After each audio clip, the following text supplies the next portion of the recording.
Isu ijazah Mas Gibran lagi-lagi dipelihara oleh Roy Suryo CS. Padahal, semakin dijelaskan, semakin tampak jelas bahwa yang mereka kejar bukanlah fakta, melainkan hanya drama politik yang tidak ada habisnya. Kali ini, Roy Suryo bahkan menantang langsung Ina Liem untuk berdebat.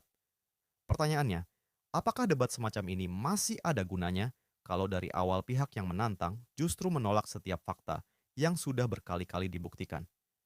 Mari kita simak dulu pernyataan Roy Suryo, sekaligus jawaban menohok dari Ina Liem yang menurut saya cukup untuk menutup seluruh polemik ini. Hari-hari ini beredar yang katanya pakar pendidikan luar negeri namanya Bu Inalim. Ya, saya tantang besok kalau Bu Inalim kan ada di Indonesia, datang ke sini segera besok ya. Jangan hanya ngomong idealnya. Meanwhile, Karena tujuan utamanya udah pemaksulan, mau pakai cara apa. Jadi percuma juga untuk dijelaskan ijazah S1 nanti dibahas SMA. SMA udah diselesaikan nanti SMP, SD gitu. Nah, itu makanya kenapa saya nggak ngikutin beritanya. Jadi sekali saya udah merasa tujuannya begini dan cara-caranya nggak benar, untuk apa juga dibaca dan diikutin. Karena saya bukan pengangguran gitu. Karena saya bukan pengangguran gitu.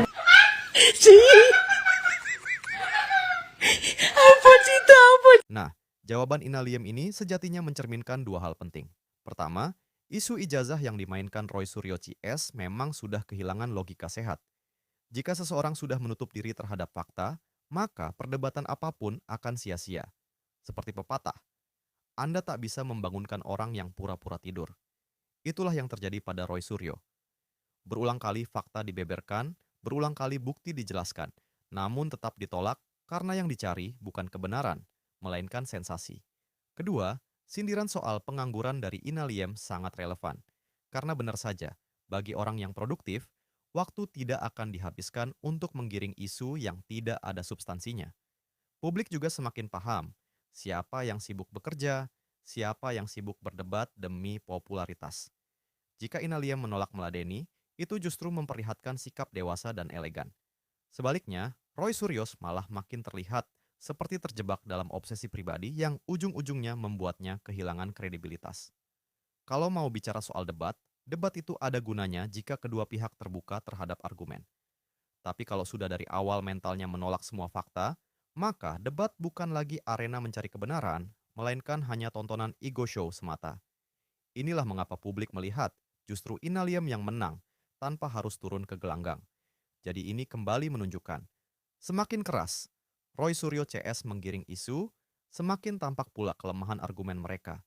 Ina Liem memilih tidak membuang waktu, dan sikap itu justru membuatnya terlihat lebih rasional.